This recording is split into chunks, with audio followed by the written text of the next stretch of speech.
K, monsieur Alexis K, alias Klein. Oui. Et donc on voudrait d'abord commencer par revenir sur vos productions, tout simplement. Avant de voir comment vous travaillez en consultation, il y a 2 productions à votre actif, au moins. Oui. Production avec votre tante qui s'appelle Arco. L'oracle Arco, c'est ça. Et puis on viendra à l'oracle. Ah, alors qu'est-ce qu'est la différence entre l'oracle et le tarot? Bah, le tarot, c'est sur le principe des as, des bâtons, des deniers, oui. voilà. Oui. Il y a beaucoup de cartes en plus dans un tarot. On s'est basé sur le tarot par rapport au nombre de cartes. Oui. On en a fait 80. 80. Dans un tarot, il y en a 78. Exactement, oui. Nous, on en a fait 80, donc c'est assez complet. Bon, un débutant peut facilement tirer l'oracle Arco. Vous voyez, il y a quand même les titres sur chaque lame. Oui. Et si j'ai un peu doué, il va trouver des... Oui, complètement. Après, c'est de la lecture simple, basique, de gauche à droite. Voilà, hein, c'est de la cartomancie classique. Mais vous avez pensé que c'était souhaitable, que c'était un élément utile, qui manquait peut-être? C'est quelque chose que j'avais en tête, oui. en tête. Alors c'est vous qui avez... Alors finalement, c'est vous, votre tante, qui a conçu les dessins C'est ma tante artiste qui, oui, voilà, qui a parce que dessiné le... Ouais. Bon, après, il y a un petit peu de travail sur l'ordinateur d'arrangement. Oui. Mais ouais, c'est elle qui a tout dessiné. Hein. Et c'est vous qui avez trouvé les légendes, en fin de compte? Les titres de cartes, oui, c'est moi qui lui ai donné cette base de travail. Ah oui, parce que oui, elle a fait les dessins à partir des titres, à partir des et pas l'inverse. Voilà, c'est ça. C'était la base du travail, je lui ai fourni tous les titres, et puis après on a rangé dans des catégories. Vous voyez, par exemple, la lune bleue, ça symbolise tout ce qui est négatif. Oui. Tout ce qui est cartes négatives. Mais vous l'avez quand même aidé dans la conception, dans la composition des pièces. Oui. Enfin, les dessins, elle a été libre hein, quand même. Oui. J'ai ajouté ma touche, je lui disais si ça me plaisait ou pas. Oui, oui. Mais elle a dû en refaire une ou deux sur les 80 cartes que j'ai pas apprécié, quoi. Voilà, après... Et alors, vous les utilisez... Enfin, je vais poser une question. C'est destiné au public qui doit apprendre à s'initier à la parapsychologie par ce oui, biais. Complètement, puisqu'il est en vente ce jeu-là. Hein, mais est-ce que vous l'utilisez vous-même? Pas forcément. Non, pas tout le temps. Voilà, c'est bien ce que mais je sentais que c'était pas forcément... Non, c'est pas mon support de prédilection. C'était pour autrui. Voilà, complètement. C'est un support pour les gens qui veulent se lancer là-dedans. C'est comme l'autre jour, quelqu'un me disait, moi je forme les gens par le pendule, mais moi je fais plus de pendule. Oui, complètement. On a un outil pédagogique, mais on ne l'utilise pas forcément soi-même, parce qu'on a dépassé ce stade, et donc on n'a pas besoin de le refaire. Du coup, on a les cartes neutres, vous voyez, avec l'étoile. Alors, la dernière fois qu'on s'est rencontrés, on avait déjà tiré cette oracle. Je vous l'avais fait, ouais, je vous l'ai fait à vous, et puis là, il y a les positives, quoi, avec le soleil rouge. D'accord. Dans un tirage global et général, on voit tout de suite voilà, l'ambiance un petit peu de la vie de la personne, c'est ça qui est sympa. Alors, finalement, mais vous êtes quand même, vous n'êtes pas uniquement... quelqu'un qui est déjà vous-même, donc vous l'utilisiez vous l'avez quand même utilisé à ce moment-là, d'accord? Complètement. Alors que vous avez d'autres supports qui vous paraissent plus professionnellement. Ce que je préfère parce que c'est vrai que je vais plus facilement à l'essentiel. Moi, j'aime bien tout ce qui va tout de suite dans le vif du sujet. D'accord. Donc, je vais utiliser par exemple un jeu simple de 32.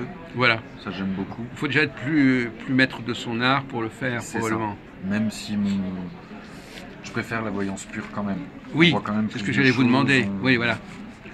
Que ce soit la clairaudience ou les flashs, je préfère. C'est plus de détails. Mais en même temps, finalement, cet oracle, il est aussi le résultat d'une inspiration. Ah, complètement. Complètement. C'était vraiment une envie, comme mon livre d'ailleurs. C'était vraiment une envie à un moment T, et puis que j'ai assouvi. Alors, qu'est-ce que ce livre, à quelle envie ce livre répond-il alors finalement la médiumnité à l'écoute de soi? C'est vrai que ça me paraît tout à fait intéressant. Un médium, c'est quelqu'un qui... C'est-à-dire que... Oui, tout est dans le titre, puisque moi j'estime qu'on ne peut pas devenir médium si on ne s'écoute pas soi-même, si on n'a pas déblayé un certain nombre de problèmes de croyances, vous voyez, de croyances, de blocage personnel. Finalement, on s'aperçoit que vous êtes très pour la pédagogie de la voyance, finalement. Ouais. Vous êtes un artisan de comment amener les gens à la voyance, à prendre conscience de sa voyance. C'est ça votre... Et c'est vrai qu'il n'y a pas beaucoup de gens qui font ça, qui sont sur ce créneau, d'initier, de rapprocher, de familiariser les gens avec... C'est bien beau de voir l'avenir, après comment on y arrive à voir l'avenir, c'est en nettoyant déjà notre passé, en acceptant notre passé, en pardonnant, enfin toutes ces choses-là. C'est pour ça que je l'ai appelé la médiumnité, l'écoute de soi, parce que ça passe par l'écoute de soi pour devenir médium. Voilà, donc finalement, il n'y a pas que les gens qui viennent vous voir qui vous intéressent, qui veulent simplement se renseigner auprès de vous. Vous voulez aussi qu'un maximum de gens développent leurs facultés. Complètement. C'est pour ça que j'ai déjà fait des stages, des ateliers, des choses comme ça, j'aime beaucoup. Et vous avez vu des personnes justement prendre possession de leurs compétences, de leurs capacités? Complètement, bah oui. Complètement, j'ai des gens à voir dans les cartes qui sont super forts maintenant, c'est génial ça. Ouais. Des disciples en quelque sorte. Ouais, bah oui. Moi j'aime bien, je trouve que c'est important de transmettre ce qu'on nous a aussi transmis. Mais est-ce que vous avez un enseignement oral qui vient compléter la lecture ou l'utilisation? Enfin, vous avez par exemple quand quelqu'un, vous avez peut-être des gens qui veulent apprendre vraiment et qui veulent s'initier. Est-ce que vous voyez, une question un peu idiote, mais est-ce que vous pouvez vous connecter avec d'autres voyants, voir ce qu'eux-mêmes voient, ou je sais pas, dans quel contexte, par exemple, quelqu'un s'exerce à la médiumnité. Est-ce que vous pouvez suivre un peu son travail quelque part? Faire un suivi, vous voulez dire par la suite? Non, même. Est-ce qu'un médium peut se brancher sur un autre médium, voilà? Ah bah oui, complètement. C'est vachement fort en général. Ah bon? Ah bah oui. Oui.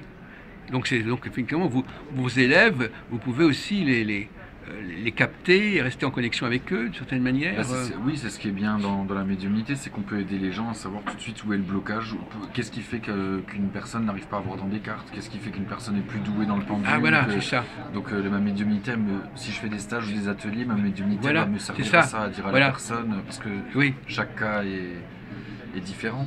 Voilà, c'est ça qui me paraît important, c'est de montrer que votre médiumnité peut servir dans votre formation, dans votre enseignement. Ah, moi je m'en sers, oui. Je m'en sers. Donc vous avez deux types de... On peut pas apprendre, enfin en tant que médium, on peut pas apprendre d'une manière générale à 10 personnes qui sont en face de nous de la même façon. Parce qu'il y a une personne qui va manquer d'ancrage, il y a une personne qui va avoir des croyances bien profondes et ancrées qu'il va falloir couper ou transformer. Donc c'est vraiment du cas par cas, quoi. C'est ça qui est intéressant. Donc là, notre vidéo, elle va nous parler de Alexis Klein, qui enseignant, guide vers la voyance, vers le monde. C'est important, je pense, de retransmettre ce que nous, on nous a déjà transmis. Voilà. Pas seulement quelqu'un qui guide quelqu'un dans sa vie personnelle, mais qui le guide sur la voie, justement, que vous-même vous avez empruntée. Oui, puis au grand public, parce que c'est intéressant après de faire des conférences, des stages où il y a plusieurs personnes. C'est vrai qu'à un moment donné, on se sent limité de faire une personne après l'autre. Vous voyez, en cabinet, en consultation, il y a le côté intimiste et tout qui est très bien.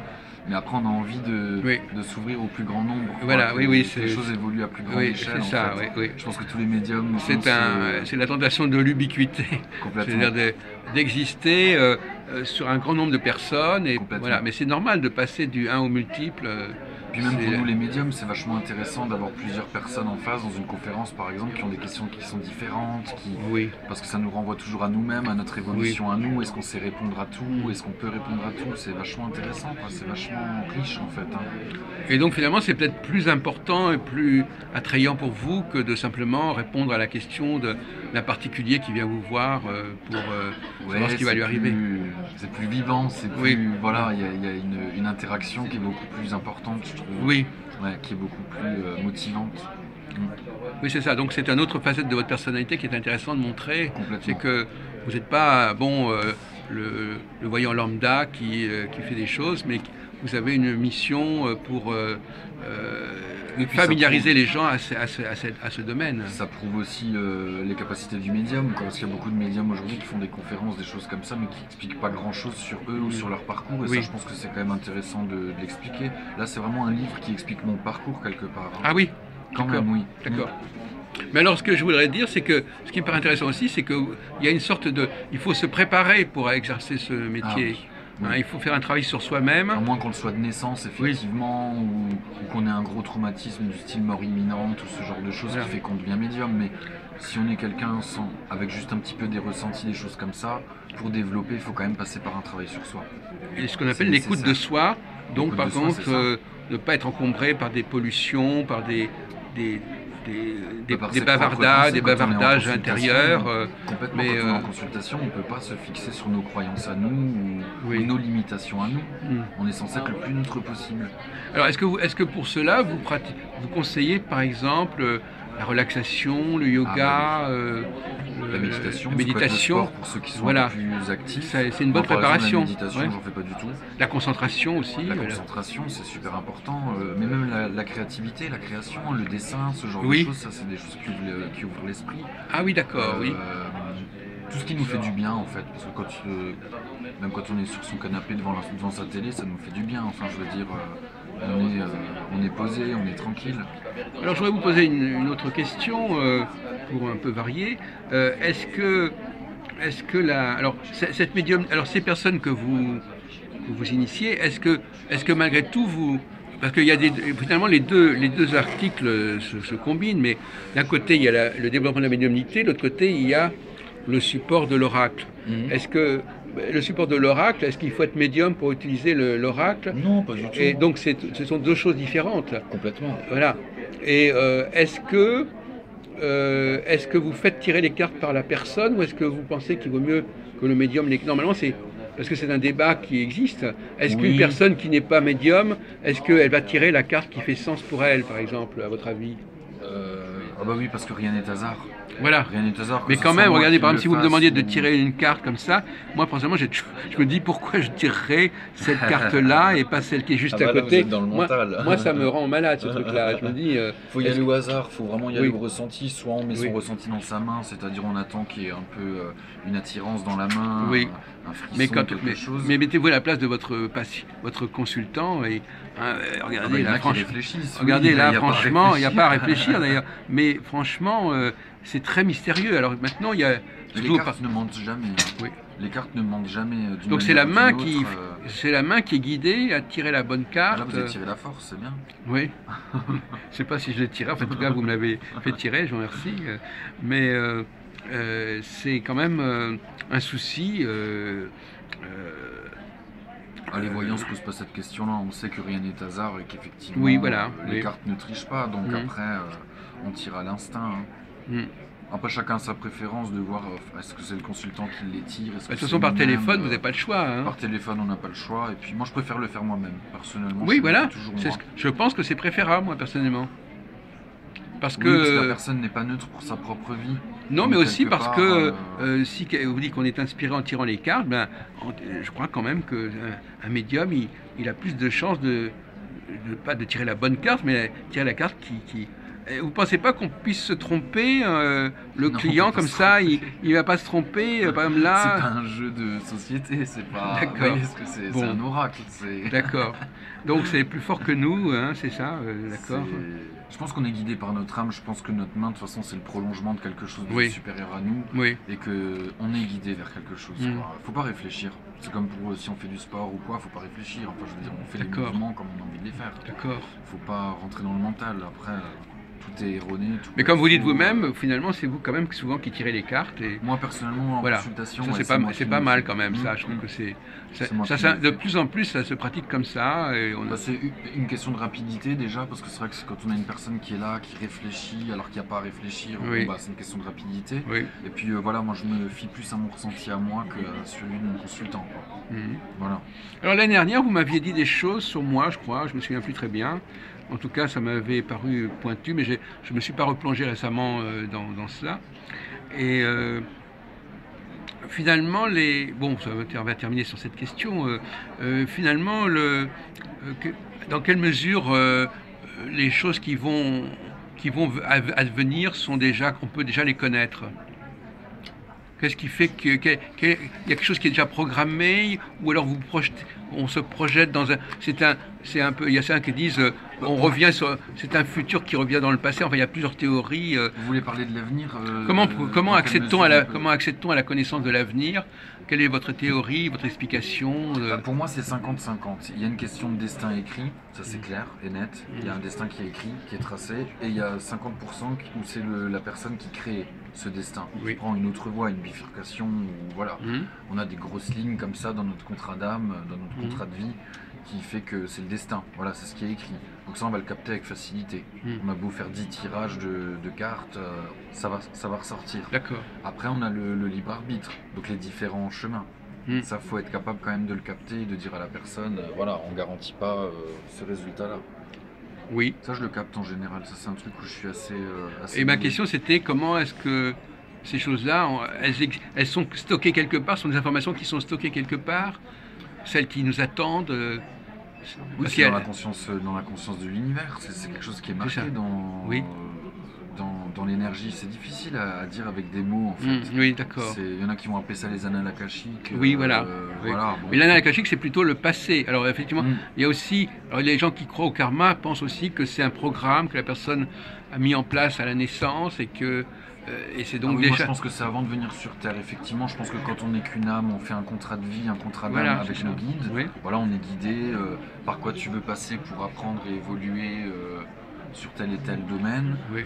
On écrit ce contrat d'âme qu'on doit suivre et c'est pour ça que nos guides nous guident vers ce chemin. C'est eux qui nous remettent. Parce que dans- parfois on oublie ce qu'on a décidé. Ah bah on l'oublie, Voilà, c'est c'est ça. la loi Il y a de quelques ce années, jeu-là, voilà, du c'est jeu ça. de la On Terre, oublie. quoi, du Et jeu de- alors, est-ce qu'à votre avis, est-ce qu'il est souhaitable de connaître, est-ce qu'il vaut mieux vivre ce programme sans le savoir, ou est-ce qu'il vaut mieux prendre connaissance de ce programme? Je sais pas s'il y a mieux ou moins bien en fait. Oui. Je pense qu'il y a l'expérience. L'expérience c'est important. Donc c'est pas, on n'est pas censé tout savoir à l'avance. Non, c'est pas intéressant. Donc c'est pas indispensable Non. de connaître le programme qu'on s'est fixé. Il faut peut-être mieux Non, se. ça nous aide à nous éclairer, à nous guider à un instant T, mais je veux dire après. À faut moins pas qu'il y ait un vivre que doute, de à un moment ça, donné, hein. peut-être que c'est comme quand on va voir un médecin, quand quelque chose qui se détraque dans notre vie, dans notre corps, Voilà. on a envie d'avoir On a une envie de information, savoir, on a on veut complètement. quand même. C'est à ce moment-là, finalement. Bien sûr. Moi je me fais jamais l'écart pour moi. Oui, c'est ça. De temps en temps comme ça pour rigoler, mais je veux dire à la moindre question, je vais pas prendre mon jeu. Hein. Oui, oui. Je vais attendre de voir. Est-ce que D'ailleurs, je vais c'est- au téléphone, est-ce que je vais Oui. avoir le crédit demain, Voilà. est-ce que je vais retrouver mon chat demain, je sais pas. Bon, tu verras bien. C'est ce qu'on appelle c'est trop- éviter le contre-transfert, c'est-à-dire ne pas. Moi, je considère qu'un voyant n'est pas obligé d'avoir le même comportement que son client. Il n'a pas le même rapport à son domaine que le client lui-même. Le client, il a une certaine imaginaire sur ce domaine. Vous-même, vous avez peut-être passé vous êtes passé à autre chose. Et donc, Oui, puis on aime tous parler de soi, quoi. Je veux dire, quand on va voir un voyant, on aime bien, on parle quand même de soi pendant 1 heure. Enfin, on parle de l'autre, Oui. on parle de nous-mêmes, Oui. ça nous fait du bien, c'est Oui. plaisant. Alors que le voyant, bon, ben, pour lui, c'est de la routine. voilà, c'est- il est vacciné un petit peu. Ouais, c'est ça. Oui, c'est ça. Non, mais il ne faut pas imaginer comme ça que le voyant a les mêmes croyances, les mêmes attentes que son client. Non. Il peut très bien être à la portée de son client, mais en même temps, lui-même, au fond, c'est presque préférable qu'il n'ait pas le même imaginaire que son client Complètement. et qu'il puisse d'ailleurs éventuellement aider son client à dépasser sa demande, enfin, Oui, à les attentes, des fois, avancer. qui sont trop lourdes, il y a des Voilà. attentes, des blocages qui sont trop lourds, où ils n'arrivent pas à lâcher prise ou à prendre du recul sur les choses. Oui. Ça, c'est notre rôle aussi, je pense, de le dire. Hein. Voilà. Ou de dire vous allez trop vite, ou de dire vous stagnez. Oui. Ça Donc il dépend. faut, et voilà, et donc quand on n'est pas, c'est comme en astrologie, moi j'ai parfois fait scandale en disant, mais écoutez, on peut très bien donner une consultation astrologique sans croire en l'astrologie, enfin Oui. sans avoir les mêmes attentes que le client. Complètement. Et chez les astrologues, ça paraît monstrueux quand dire ça. Bon, On je leur trouve dise, que vous avez raison, après, voilà, bon voilà, on peut très bien faire un travail pour les gens et soi-même ne pas vouloir en profiter complètement. parce on n'est plus au même stade. C'est le cordonnier le plus mal chaussé, c'est ce Voilà. qu'on dit toujours. Non, mais je crois que je sais pas, c'est ça que vous expliquez à vos élèves, mais c'est vrai qu'eux-mêmes, à un moment donné, ils vont peut-être développer, ils vont peut-être être capables d'être au service des gens qui viennent les voir, mais eux-mêmes, ils peuvent continuer dans leur évolution Bien sûr, c'est et ne important pas rester à d'évoluer. ce stade-là, C'est important, hein. de dépasser le stade de la première demande. Complètement. Merci beaucoup, alors, Merci Jacques. Alexis K.